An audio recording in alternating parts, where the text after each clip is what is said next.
Let's start with the last episode of French Revolution, in which we will discuss the legacy of French Revolution and about its most important ruler, that is Napoleon Bonaparte.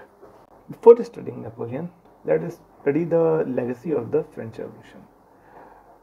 What did French Revolution give to the world? French Revolution was a very significant event when considered in the history of the world. इतिहास के पन्नों में देखा जाएगा तो जो ये French revolution है, इसका नाम बहुत सुनहरे अक्षरों में लिखा जाएगा, because it's three main ideas were liberty, equality and fraternity. आज आप लोग प्रियम्बल में भी देखते होंगे, हम लोग के कॉन्स्टिट्यूशन में, in our constitution the preamble has these three words, liberty, equality and fraternity. So these three words they owe their origin to the French Revolution. तो ये तीन जो प्रिंसिपल्स थे, लिबर्टी, इक्वालिटी और फ्रेटर्निटी के प्रिंसिपल्स, इन्होंने बाद में जो मॉडर्न वर्ल्ड है उसका बेस बनाने में बहुत बड़ी भूमिका निभाई है. इसके अलावा the French revolution it put an end to the arbitrary rule and develop the idea of republic in Europe. पहले जो बड़े आराम से तख्ता पलट वगैरह हो जाता था, कोई भी गद्दी पर बैठ जाता था, तो फ्रेंच रेवोल्यूशन ने इस पर लगाम लगाने का काम किया एंड लोगों का से होना चाहिए, इस पे उसने काम किया, so that every country moved in the direction to become a republic, whether it be a democratic republic और अ मोनार्की. लेकिन एक रिपब्लिक जहाँ पे पीपल का से होना चाहिए, ऐसी और सभी देश जो है वो बढ़ने लगे. पहले तो ये यूरोप में हुआ and then in the other parts of world. अब ये जो आइडियाज धीरे धीरे सभी नेशंस की सॉवरेनिटी का आधार बन गए. French revolution give concept of equality. This concept of equality became the concept of equality of law. आज हम लोग बोलते हैं कि equality before law, this was the result of the French revolution. It also spread the idea of fraternity.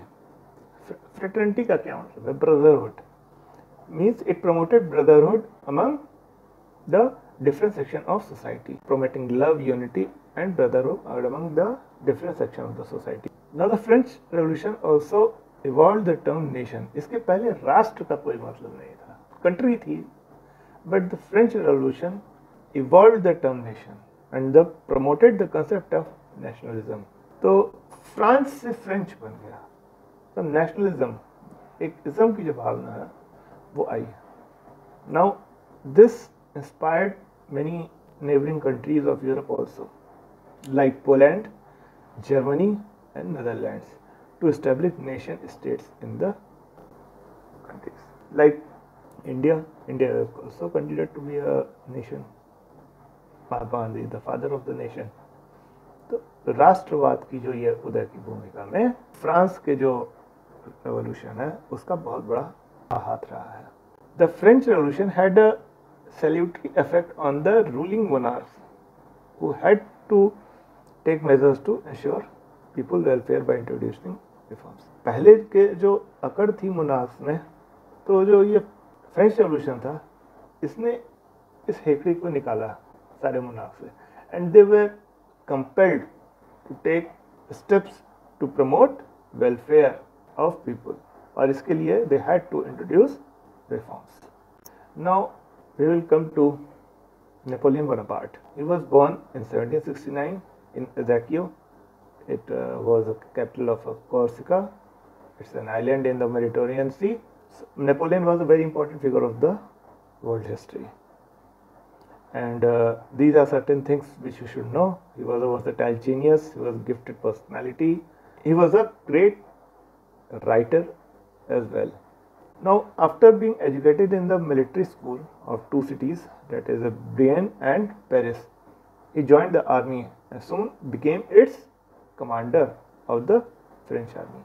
Now, under his commandership, France defeated Britain in 1793, Sardinia in 1796 and Austria in 1796. उसके commander बनते ही France ने Britain को 1793 में हराया, Sardinia को 1796 में और Austria को 1796. Soon he became the first council of the directory. जैसा कि we discussed that after 1795 he a directory took over the rule in France after dismissing the Jacobin government. तो उसका ये सबसे पहला काउंसिल बना. Who became the first consul? Napoleon. In 1804 he assumed the title of the Emperor of France.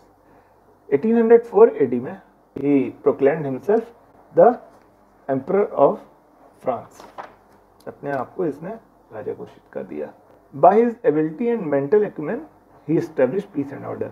तो अपनी जो इसके पास इतनी एबिलिटी थी, इतनी क्षमता थी कि इसने फ्रांस में ऑर्डर और शांति की स्थापना कर दी. He was not only a very good conqueror और good warrior, बट इसके अलावा जो है बहुत अच्छा एंड एफिशिएंट एडमिनिस्ट्रेटर भी था. He gave a very good rule in France. राजनीतिज्ञ भी बहुत अच्छा था और फ्रांस के लोगों के लिए इसने बहुत जो है अच्छी सेवाएं दी. सबसे पहले उसने क्या किया? Those people who had suffered a lot during the French Revolution, he gave them useful services. उनकी सबसे पहले उसने सहायता की. फ्रांस को इसने किस आधार पर से फिर से रीऑर्गेनाइज किया? On the principle of equality. पहले जो ये नोबिलिटी और ये सब में clergy and all the 3 states and बाद में जो ये इनइक्वालिटी एग्जिस्ट कर रही थी फ्रांस में, तो when Napoleon became the king, he reorganized France on the basis of equality. Thus, he paved the way for setting up a classless society. तो उन्होंने ऐसा सोसाइटी बनाई जहाँ पे कोई भी क्लास जो है वो नहीं एग्जिस्ट करती थी. जैसे आप लोग देखेंगे middle class, upper class. So no class existed, everyone was equal. Classless society was established in France by abolishing feudalism and serfdom. क्योंकि बिकॉज जमींदारी और जो ये उनके बीच की जो वो थी, इसने उनको एबॉलिश कर दिया. इसके अलावा जो रिलीजियस लिबरलिज्म की इसने पॉलिसी को फॉलो किया, धार्मिक सहिष्णुता जिसे बोलते हैं, आज भी क्या कहते हैं इंडिया वगैरह में इससे काफ़ी सीख ली गई. एंड एक नेशनल सिस्टम ऑफ एजुकेशन को इसने इंट्रोड्यूस किया. और इस नेशनल सिस्टम ऑफ एजुकेशन ने नेशनलिज्म की भावना को भी बढ़ावा दिया. So you can see that many of the things of Indian constitution are derived directly from Napoleon's French vision. फिर फ्रांस की जो आर्थिक हालत थी उसको सुधारने के लिए भी उसने कई इकोनॉमिक रिफॉर्म्स उठाए. Improve financial conditions of France, because France fought so many Wars, तो उसका खजाना खाली था, तो उसको सही करने के लिए ही उसने कई उपाय उठाए. And then he systemise law of the land. सबसे पहले इसके लिए क्या कि जो सुधार जो थे देश के जो लॉज थे उसको इसने करेक्ट किया और एक यूनिफॉर्म लॉ जो है वो सभी फ्रांसीसी लैंड में वो स्थापित किया. Means all the France will be governed bye a single law. किसी दो टेरिटरी में दो लॉ नहीं रहेंगे. Everywhere single law will prevail. इसका कोड जो है वो वेरी वेरी सिंपल था.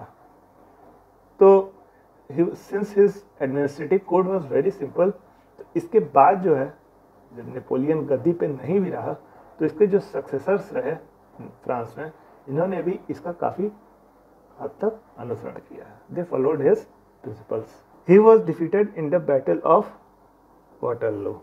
कब हुआ था डिफीट? हुआ था ये 1815 में. 1815, दिस इज वेरी इंपॉर्टेंट. 1815.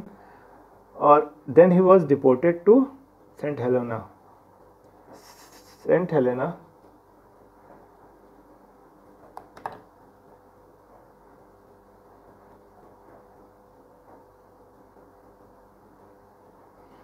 में इसे भेज दिया गया. And in 1821 he died there. He was the British Navy defeated him in the Battle of Waterloo, and then he was captured, sent to St. Helena, where he died in 1821. So here we will end the French Revolution, and now we will start with a new chapter in the next episode. See you. Till then, thank you. Do subscribe to our channel.